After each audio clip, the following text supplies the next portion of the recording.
सर्वमङ्गलमाङ्गल्ये शिवे सर्वार्थसाधिके शरण्ये त्र्यम्बके गौरी नारायणी नमोऽस्तुते।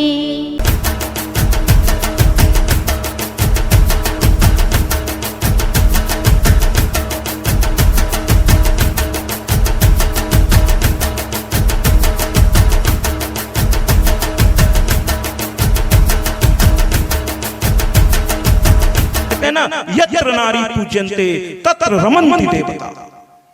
जहां स्त्री का सम्मान, हम अपने घर की स्त्री का सम्मान नहीं करेंगे महाराज, अपनी पत्नी गृहलक्ष्मी का सम्मान नहीं करेंगे महाराज, अपने माता का सम्मान नहीं करेंगे, तो वो माता कैसे आएगी हमारे घर में? कहेगी जिसको मैंने दिया है उसका तो सम्मान करते नहीं, अब मुझे बुला रहे हो, मुझे बुला रहे हो तो नहीं आएगी। अरे भगवान विष्णु ने अपनी पत्नी का हल्का सा केवल हंस दिया, उपहास कर दिया, लक्ष्मी जी वहां से अंतर ध्यान हो गई महाराज। फिर समुद्र मंथन से निकालना पड़ा, समुद्र मंथन से निकली, महादेव ने थोड़ी सी एक छोटी सी भूल कर दी महाराज, गौरा अंतर ध्यान हो गई। फिर दक्ष प्रजापति के यहाँ सती रूप में उत्पन्न ली, फिर वो भी चली गई, फिर पूर्णांश के रूप में पार्वती रूप में आया। तो अपने घर की लक्ष्मी का, अपनी माँ का, अपनी बहन का सम्मान करना सीखिए महाराज, सम्मान करिए। कहते हैं ना, जो सुबह उठकर अपने माता पिता को प्रणाम कर लेता है ना महाराज, फिर उसे किसी और जगह प्रणाम करने की आवश्यकता नहीं पड़ती, क्योंकि ये चलते फिरते देवता है, ये चलते फिरते देवता है। अरे विंध्याचल बाद में जाएंगे, वैष्णो देवी बाद में जाएंगे, जाएंगे, मना कब कर रहे हैं, मैहर बाद में जाएंगे, लेकिन घर में बैठी जो मैया है, जिसने जन्म दिया है, जिसने पहली बार हमें चलना सिखाया, हमें खाना सिखाया। अरे गुरु पूर्णिमा में, शिक्षक दिवस में सबसे पहले अगर कोई गुरु है तो आपकी माँ है महाराज, पहले उसे प्रणाम कीजिए, फिर बाकी गुरुओं को प्रणाम कीजिएगा, फिर बाकी गुरुओं को प्रणाम कीजिए। तो माँ के आगे तो भगवान भी कहते थे महाराज, मैं कल भी कह चुका हूं, परसों भी कह चुका हूं, मैं बार बार कहूंगा महाराज कि भगवान जब माँ की बात सुनते हैं, हम आप क्या चीज है महाराज, है ना? देखिए बाबा तुलसी ने क्या लिखा, विप्रधेनु सुर संतहित लिन्ह मनुज अवतार, यानी भगवान ने अवतार किसके लिए? चार लोगों के लिए, विप्र धेन सुर संत, चार लोगों के लिए। लेकिन जब भगवान प्रकट हुए तो वही बाबा तुलसी क्या लिखते हैं, वहां नहीं लिखते हैं, देखिएगा कि भय प्रगट कृपाला दीन दयाला कौशल्या हितकारी, वहां तो नहीं लिखा विप्रधेनु सुर संत, कहां लिखा? नहीं लिखा भय प्रगट कृपाला दीन दयाला, लेकिन किसके हित के लिए? कौशल्या हितकारी, क्योंकि कौशल्या ने तपस्या किया था, कहा था भगवान को मेरी कोख से जन्म लेना, और भगवान जन्म लेने से पहले किसी भी अवतार में देख लीजिए, सबसे पहले मां को प्रणाम किया है उन्होंने, चाहे वो कृष्ण अवतार हो, रामा अवतार हो, कोई भी अवतार, मां को प्रणाम किया है महाराज, मां को प्रणाम किया है। और भगवान चतुर्भुज रूप में मां के सामने खड़े हो गए तो मां कहने लगी, ना ना ना, इस रूप के लिए थोड़ी ना तुमको बुलाए थे, ये रूप तो योगियों के लिए रखो, संतों के लिए रखो, ये रूप एक माँ को समझ में नहीं आ सकता। तो कहने लगे फिर क्या करूं माँ? भगवान भी पूछते हैं क्या करूं, कौशल्या से पूछते हैं, तो कहते हैं बाबा तुलसी लिख देते हैं कि जय शिशुलीला अति प्रियशीला यह सुख परम अनुपा। भगवान को आदेश देने का अधिकार भी माँ के पास है, तो हम आप क्या चीज है महाराज? आदेश दे दिया भगवान को, जी आदेश दे दिया कि जय शिशुलीला अति प्रियशीला यह सुख परम अनुपा। और भगवान ने मां के आदेश को मानने में एक क्षण नहीं लगाया, है ना? सुनी बचन सुजाना रोदन ठाना, होई बालक सुरभूपा, होई बालक सुरभूपा, यानी एक ब्रह्मांड का मालिक मां के एक आदेश पर बच्चा बनकर उनकी गोद में आके लगा रोने, आम बच्चों की तरह। तो मां का स्वरूप ऐसा है, वही मां आज यहां बैठी है सुम्म निसुम्म के आंगन में, रूप अनेकों। अभी हमने गीत बजवाया था और मां गीत गाने लगी, सुम्म निसुम्म ने कहा सुग्रीव को जाकर पता तो करो कौन है ये। सुग्रीव आया, देखा मां को, मां बैठी हुई है, गीत गा रही है। सुग्रीव ने प्रणाम किया और कहने लगा, अरे आप तो बड़ी सुंदर है। कहते ना, मां तुम कितनी सुंदर हो, मां तुम कितनी सुंदर। काली खो वाली काली मैया की, अष्टभुजी मैया की। मैं एक बात कहूं भैया, लोग उस बच्चे को पागल कहते हैं कि दिमाग उसका काम नहीं कर रहा, यहां घूमता रहता है।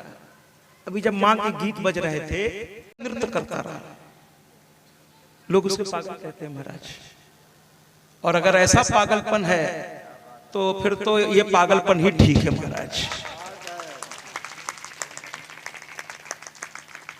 अगर होश में रह करके अगर हम माँ के गीत पे नाच नहीं पा रहे हैं, नाचना शब्द गलत होगा, माँ के गीत पे नाचना नहीं होता महाराज। नाचना तो शादियों में होता है, सड़कों पर, वहां पर महंगे कपड़े पहनकर ठुमकने में हमें कोई दिक्कत नहीं है। लेकिन ये मैया का मेरे आंगन है, इसमें उठकर नाचने में कैसा शर्म। ये नाचना नहीं है, मैया के आंगन में जब आप करते हैं ना तो इसे नृत्य कहते हैं महाराज, नृत्य। और आज कुछ लोग बड़ी बारीकी से नोटिस करते हैं ना, छोटी छोटी बात भी बड़ी नोटिस करते हैं। मैं उनको बता दूं कि आज थोड़ा मैं वस्त्र को बार बार इसलिए ठीक कर रहा हूं, ये वाला, ये ऊपर वाला, क्योंकि ये वस्त्र मेरा नहीं है भैया, ये ऊपर वाला वस्त्र मेरा नहीं है। अब आप कहेंगे किसका है, तो ये कथा में मैं आपको बताऊंगा। पूरी 9 दिन की कथा में केवल एक दिन इसको पहन के आता हूं। ये वाला, ये ऊपर जो मैं हाथ से दिखा रहा हूं, ये मेरा वस्त्र नहीं है, ये बहुत मेरे लिए, ये मैं पूजा स्थान में रखता हूँ। अब आप कहेंगे फिर किसी मैया के मंदिर से आपको मिला होगा ना, मैया तो मेरे हृदय में है, उसके द्वारा ही मेरे पास सब कुछ है। लेकिन मैं जब गया था कथा करने, वहाँ के बहुत बड़े उद्योगपति मुझे बुलाया था, और बहुत वहाँ के बड़े लोग हैं, गेस्ट हाउस में कथा रखी गई थी। और उस कथा में सब VIP की एंट्री कर रहे थे, आम आदमी उसमें प्रवेश नहीं करता, सब VIP की एंट्री कर रहे थे। और उसमें पास बना हुआ था, उसको पास से वही उसमें खाना था, क्योंकि बड़े बड़े व्यापारी उद्योगपति उनकी धर्मपत्नियाँ आती थी, और वो तो बड़ा जानते हैं, कहने मैंने बहुत पहले रहती थी, तो उसमें आम आदमी का प्रवेश नहीं होता। गेट के दरबान लगे हुए थे, और मेरे आने से पहले ही सब लोग आ जाते थे, सीट फुल हो जाती थी। इसके बाद मैं जैसे अंदर प्रवेश किया, लोग खड़े होते थे, माँ की आरती, गेट बंद, फिर कोई आदमी अंदर प्रवेश नहीं कर सकता, दरबान लगे, चाहे उसके पास पास हो चाहे कुछ भी हो। कथा के दौरान बीच में किसी को प्रवेश नहीं मिलता। और वहाँ सब IAS IPS अधिकारी, नेता मंत्री और बड़े बड़े लोग। तो एक दिन उन्होंने मुझसे, वहाँ के जो बहुत आदरणीय डालमिया जो जितेंद्र जी, वो मुझसे कहने लगे, महाराज आप यहाँ आए गया तो 2 दर्शन तो आपको 3 दर्शन, 3 चीज़ों का दर्शन हम लोग आपको कराएंगे। जबकि कथा में बड़ी व्यस्तता रहती है ना, कभी भक्त आ जाते हैं, कभी माँ की कथा की तैयारी भी करनी पड़ती है रोज की रोज, है ना, तो व्यस्तता रहती है। लेकिन उन्होंने कहा जैसे यहाँ भी हमको एक दिन विंध्याचल हम लोग गए दर्शन करने। अब कंकाल काली देखिए मैया कब बुलाती, कल जाना चाह रहा था, कल शनिवार था, लेकिन वो अधिकारी आ रहे हैं तो मुझे थोड़ा घर पे रहना पड़ेगा, नहीं तो कल मैं कंकाल काली का दर्शन कर लेता कल शनिवार। लेकिन अब वो मुझसे ही मिलने आ रहे हैं तो मुझे रुकना पड़ेगा, देखता हूँ मैया के घर पर जा पाता हूँ। तो कुल मिलाकर के वहाँ पर विष्णु पद है, मोक्ष धाम गया में भगवान विष्णु ने गयासुर को मारने के लिए एक पैर से उसको दबाया है, वो पैर का निशान वहाँ बना हुआ है। जो लोग गया जाते हैं विष्णु पद जरूर थे, वो भगवान विष्णु के चरणों में छप है, बड़ा पवित्र जगह है। इस मैंने कहा ना, मुझे जो मिला इस कथा से मिला, मैया से मिला। मैया ऐसी ऐसी जगह लेके जाती है, देखिए दक्ष प्रजापति यहाँ बैठा है ना, तो मैया बड़ी दयालु है, बड़ी कृपालु है। श्रीमद् देवी भागवत महापुराण मुझे पता नहीं अभी और क्या क्या देने को तैयार है, मैं तो बस हाथ जोड़े बैठा हूँ उसके साथ। ये मेरी माँ का पांडव स्वरूप है। तो वहाँ लोग युवा गए, दर्शन किया मैंने, वहाँ लक्ष्मी जी थी, विष्णुपद था, बड़ा प्यारा जगह है विष्णुपद। मेरी YouTube पर ये कथा पड़ी हुई है, आप लोग देख सकते हैं, मेरी हर बात को आप देख सकते हैं। हमारी कथाएं YouTube पर आप जाइए, आजकल तो हर घर में मोबाइल है, यूट्यूब के सर्च पर जाइए, सत्या जी महाराज, केवल उस पर लिख दीजिए या सर्च वाले माइक से बोल दीजिए, तो मेरी ये तस्वीर आप पहचान जाएंगे और उसको प्ले करिए। प्ले करने के बाद जब वो चलने लगे कथा, कोई भी कथा खुल जाए तो उसको सब्सक्राइब कर दीजिए, जिससे बार बार खोजना ना पड़े, और बेलकान दबा देंगे तो मेरी जहां जहां कथा होगी आपको पता चल जाएगा। और देखिए, मोबाइल पर देखिए पुरानी कथाओं को, कोरोना काल के बाद 250 घंटे की कथा उसमें मेरी पड़ी हुई है, अलग अलग जगह की, आधे घंटे के छोटे छोटे वीडियो क्लिप्स में पड़े हुए, और तस्वीर से मुझे आप पहचान ही जाओगे उसमें। तो यूट्यूब पे भी आप देख सकते हो, फेसबुक पर भी आप सत्या जी महाराज सर्च पे जाकर करिए, फ्रेंड रिक्वेस्ट भेजिए, हमारे जो IT सेक्टर के लोग हैं वो तुरंत उसको एक्सेप्ट करेंगे और तुरंत आप पर यहाँ की कथा तुरंत आपको दिखाई देगी। आप लोग अपने आप को भी उसमें देखेंगे, पूरी दुनिया आपको देख रही है। ये कथा केवल यहाँ नहीं हो रही है महाराज, ये कथा 117 देशों में लाइव जा रही है, लाइव। ये जो लड़का है ये इंजीनियर है और ये इस कथा को यहाँ से भेज रहा है प्रयागराज। वहां बहुत बड़े स्क्रीन पर 2 इंजीनियर वहां भी बैठे हुए हैं और यहाँ कान में जो मशीन लगी हुई है वो बात चल रही है उनसे, लाइट कम पड़ रही है या साउंड डिस्टर्ब है, आपस में वो लोग बात कर रहे हैं, वहां रिकॉर्ड हो रहा, पूरी कथा ये रिकॉर्ड हो रही है। जैसे ही कथा समाप्त होगी वो एडिटिंग करेंगे और रात 11 बजे के बाद एक एक करके इस कथा को ऑन एयर कर देंगे। और फिर अगर आप मोबाइल से जुड़े हुए हैं, मेरे फेसबुक पर जुड़ जाइए, यूट्यूब से जुड़ जाइए, इंस्टाग्राम, टेलीग्राम, ट्विटर, जितने भी सोशल मीडिया के चैनल, लेकिन विशेषतः 2 से जुड़िए। फेसबुक पे लाइव तुरंत मिलेगी, तुरंत का तुरंत मिलेगा लाइव, और यूट्यूब चूंकि बहुत अंतर्राष्ट्रीय लेवल पर है तो इस कथा के समाप्त होने के बाद और बड़े पैमाने पर वहां स्क्रीन पे लोग बैठ करके उसकी एडिटिंग करेंगे और 15 दिन के बाद यूट्यूब पर यह कथा हमेशा के लिए अमर हो जाएगी। दुनिया का कोई भी आपके नाते रिश्तेदार जहां, उनको फोन करके कहिए हैं और बड़े गर्व से कहिए, पहले तो कहिए मेरी माँ की कथा सुनो, अपनी अपनी मोबाइल से इधर उधर की चीज देखने के बजाय श्रीमद् देवी भागवत हमारे ग्राम मकोढ़ी में हुआ है और हम सब भी उसमें शामिल हुए हैं। और कितना भव्य आयोजन पंडित अनिल कुमार दुबे जी ने कर रखा, हमारे अध्यक्ष, माननीय अध्यक्ष महोदय, और जितने भी यहाँ के कार्यकर्ता हैं सबके लिए एक बार तालियां हो जाए। बड़ा भव्य आयोजन रात दिन एक कर रखा इन लोगों ने। तो अपने अपने नाते रिश्तेदारों से कहिए। हम तो जिस मैया के यहाँ गए थे तुरंत उन्होंने वीडियो कॉलिंग कर करके अपनी बिटिया और सबसे कहना शुरू किया, देखो। तो उसमें से एक लड़का उनका चेन्नई में है, वो कह रहे देखो क्या, हम लोग देख ही रहे हैं। तो मुझसे ही कह रहा है कि एक पगड़ी पहन के बाबा जी आते, इसमें बहुत लोग पब्लिक उनको देख, तो ये मुस्कुराने लगा। तो मैंने कहा क्यों मुस्कुरा रहे हो? कहे वो आपसे ही आपके बारे में कह रहा है। तो हमको भी हंसी आ गई। तो जो लड़का वीडियो था उसने कहा रे यही है, यही महाराज हैं। भाई घर पे आए तो व्यास पीठ पे पकड़ी, अब घर पे थोड़ी पकड़ी। कहने लगे अरे तो इनको तो मैं देख ही रहा हूँ, बहुत सुनता हूँ, बहुत अच्छा लगता है। तो कहने का तात्पर्य ये है कि YouTube पर सत्या जी महाराज सर्च कर लीजिए, फेसबुक पर अपने आप को भी देखिए, अपने नाते रिश्तेदार जो जहाँ है कहिए ना, माँ की कथा देखो, माँ का जो है सब कुछ यहाँ का श्रृंगार देखो, और साथ ही साथ चुपके से कह दीजिए मुझको भी देखो, मुझको भी देखो। पूरा विश्व मुझे आज देख रहा है। इसके लिए माँ तो है ही है, उसकी कृपा के बिना तो कुछ संभव नहीं है। लेकिन हमारे आदरणीय अनिल कुमार दुबे जी, लखन जी और हर उस कार्यकर्ता के लिए एक बार फिर से और जोरदार तालियां हो जाए। कुल मिलाकर के माँ गीत गा रही है, सुग्रीव आया, कहने लगा आप बहुत सुंदर हैं। तो माँ ने कहा उसमें कोई दो राय नहीं है, एको अहम द्वितीयो नास्ति, मेरे अलावा कौन है। पूरा ये श्रीमद् देवी भागवत आधे श्लोक में ही तो प्रकट हुआ है कि सर्व खल मेवा हम ना निदस्ति सनातन, मेरे अलावा कुछ भी सत्य नहीं है हमारा, मैं ही एकमात्र सत्य हूं, है ना। मां से देवताओं ने भी पूछा आप कौन? मां ने कहा मैं कौन?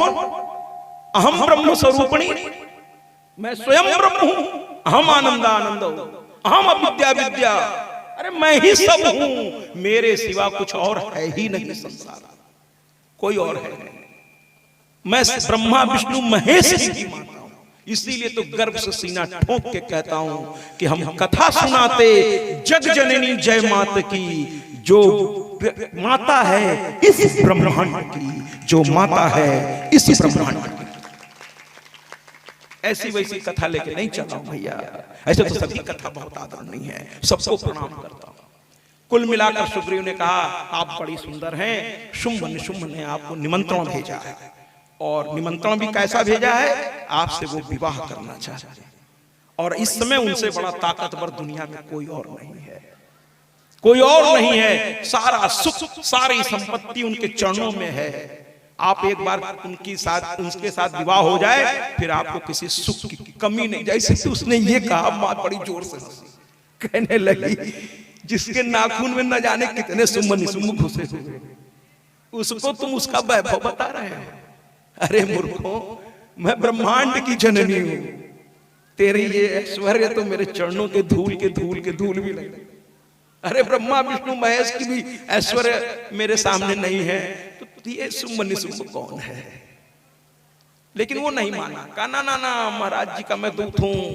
कहते ना कि डीएम साहब से ज्यादा ताव में वहां के छोटे कर्मचारी ज्यादा रहे।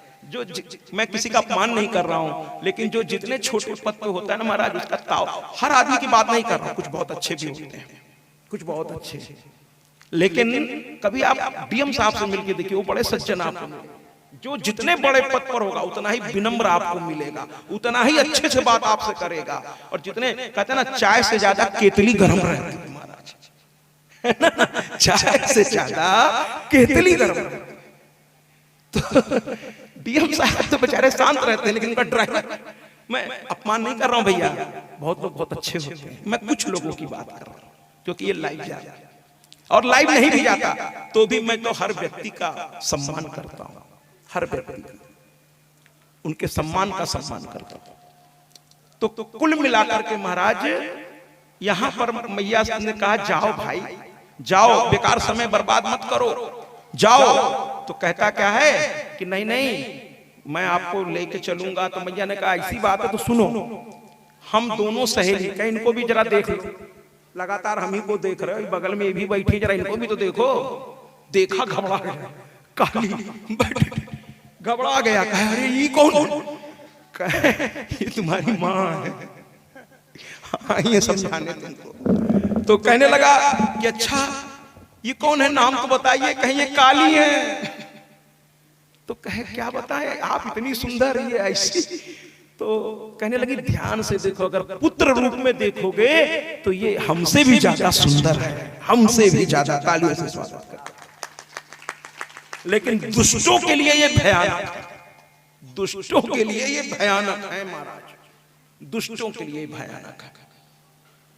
तो कहने लगा छोड़िए, इनसे कौन बात करे, घबरा रहा है अंदर, हम तो आपसे बात करेंगे।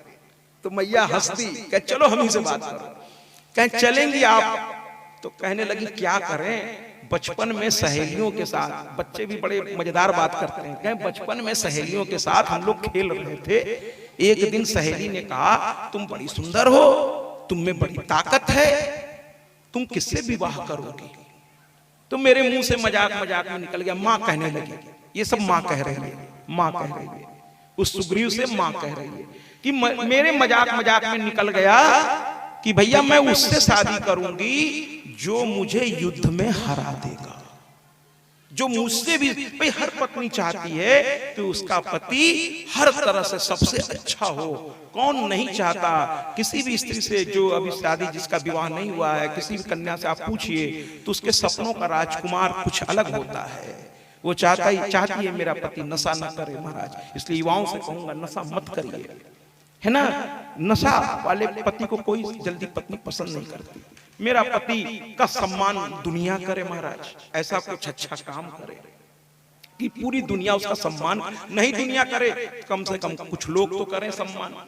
ये ना हो कि मुझे कहा जा अरे ये फलनवा की पत्नी है, अरे वो तो फलनवा ऐसा ऐसा है। तो पुरुषों को ध्यान रखना होगा कि अगर आप अच्छी स्त्री की कल्पना करते हैं तो पहले स्वयं अच्छा बनना होगा, तभी कोई अच्छी स्त्री आपका वर्ण करेगी महाराज। स्वयं अच्छा बनना होगा। तो कहने लगी मां कि ठीक है, अब प्रण ले लिया है, अब प्रण ले लिया है तो ले लिया है सखियों के सामने। अब हमने तो कह दिया बचपना में, माँ थोड़ा व्यंग कर रही है कि बचपना में कह दिया है, अब अगर बिना लड़े बिना मुझको वो हराए मैं विवाह कैसे कर लूंगा। माँ तो खेल खेल रही है। तो कहने लगा अरे क्या मजाक कर रही हो, जिसके सामने ब्रह्मा विष्णु महेश भी नहीं टिके उनसे तुम लड़ने की बात कर रही हो, पागल ओगल हो क्या तुम। अरे अकेले आई हो, एक ठोई साथ में लेके आई हो, है ना। अब उसने किस शब्द का प्रयोग किया मैं वो यहाँ कहना नहीं चाहता। काली माँ की बता रही इनको लेके आई हो, है ना, और तुम कह रही हो लड़ेंगे वो भी किससे, शुंभ निशुंभ से। मजाक चल रहा है क्या। इंद्र भाग गए, ब्रह्मा भाग गए, विष्णु नहीं सामने आए ही नहीं कि हारेगा, हार जाने से क्या मतलब है। शंकर नहीं आए, तुमको मरने के लिए देवताओं ने भेजा है, समझ लो। तुम देवताओं को जानती नहीं हो, अपने मतलब के लिए इन्होंने शंकर को विष पिला दिया। दुष्ट आदमी से मिलिए ना, वो सही को भी ऐसा गलत ढंग से पेश करता है महाराज कि पूछिए नहीं। उसकी आदत हर चीज में कमी निकालना। एक पार्टी में हम लोग थे, उस समय मैं व्यास नहीं था, उस समय मैं डायरेक्टर पद पर था। तो उस समय मेरी पत्नी थी, तो हम दोनों पति पत्नी एक पार्टी में गए थे।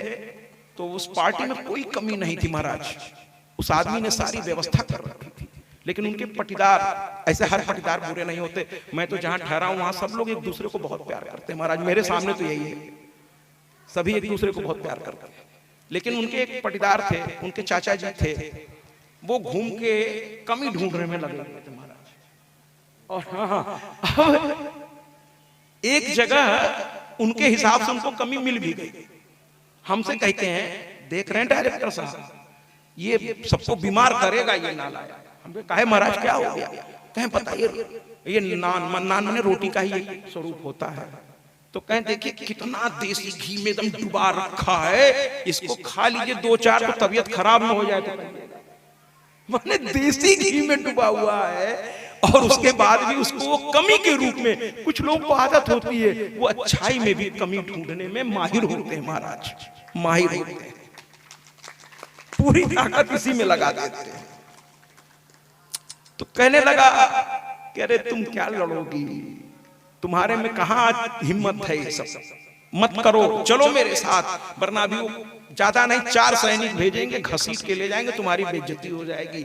और देखिए यहाँ दुष्ट भी माँ के लिए क्या कहता है, बड़ा प्यारा शब्द है। मैं तो जब जब देवी भागवत में शब्द को पढ़ता हूँ मैं तो लोटपोट हो जाता हूँ मेरे आंखों से, कि राक्षस भी न चाहते हुए कुछ लोगों का व्यक्तित्व ऐसा होता है कि आप उसके सम्मान में कुछ न कुछ बोल ही जाएंगे महाराज, कुछ न कुछ बोल ही जाएंगे उसके सम्मान में, जाने में बोल जाए अनजाने में बोल जाए। यहाँ वो राक्षस कहता है कि देखो अभी 4 लोग आएंगे तुमको घासे, और तुम इस लायक नहीं हो, अरे तुम तो बहुत आदरणीय हो, तुम तो बहुत माननीय हो, तुम्हारा अपमान हो ये अच्छा नहीं लगेगा।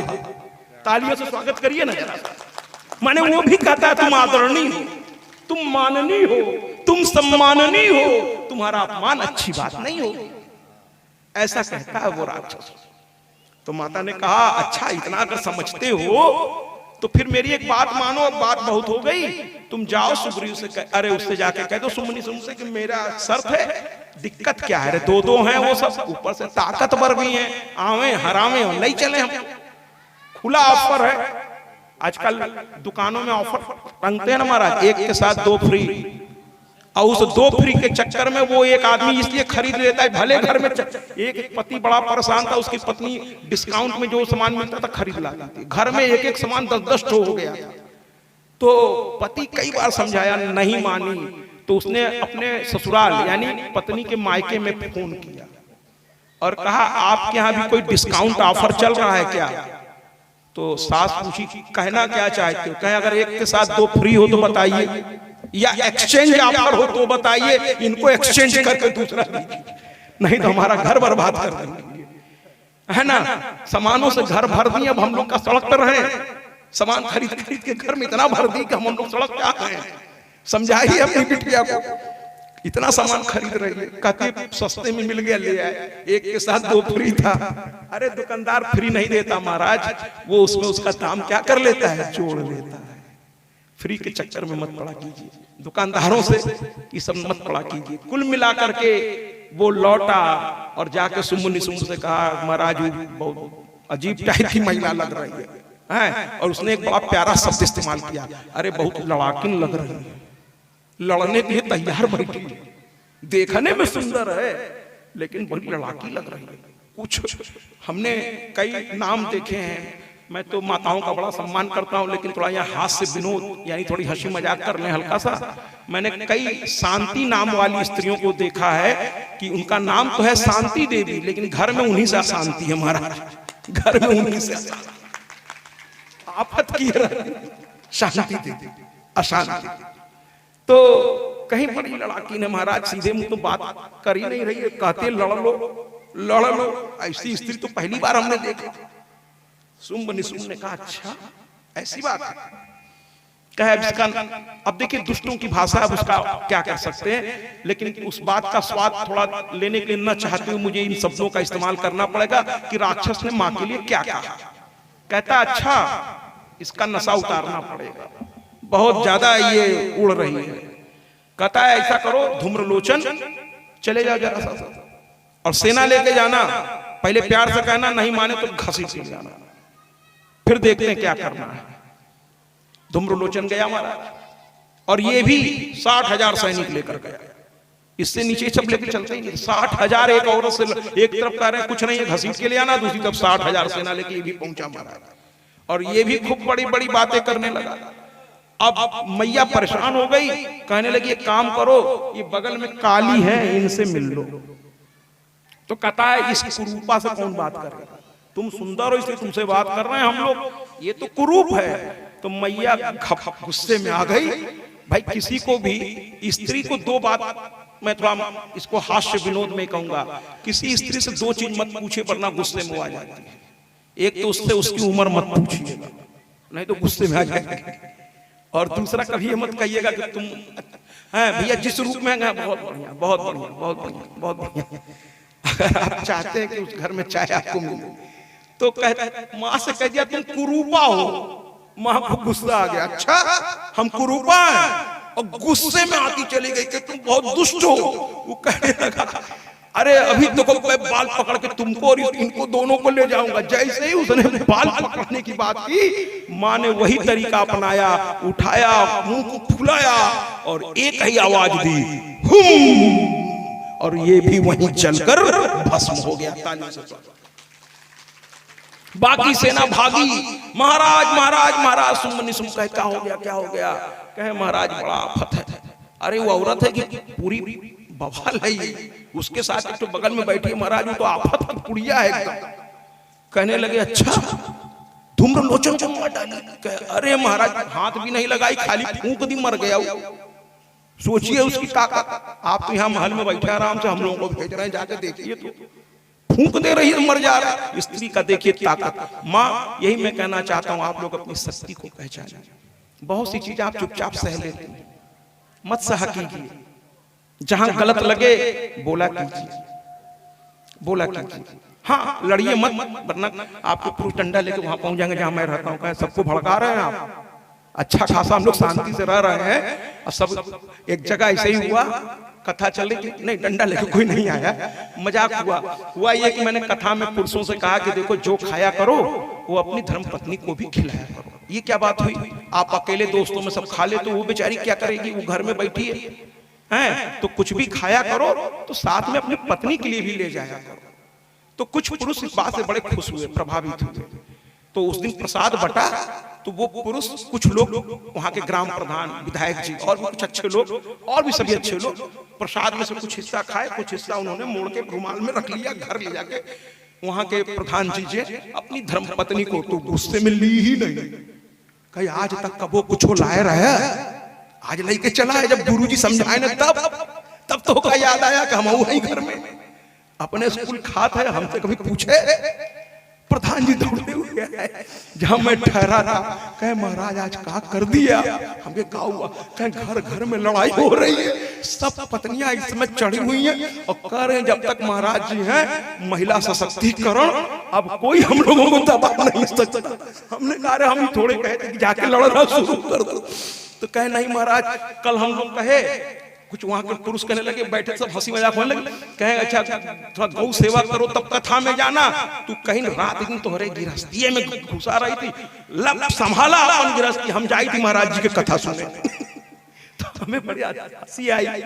तो कुल मिलाकर के महाराज यहाँ पर सुग्रीव के बाद धूम्रलोचन मारा गया। अब बारी आई चंड और मुंड, बड़े खतरनाक थे ये सब। चंड और मुंड दोनों भाई थे और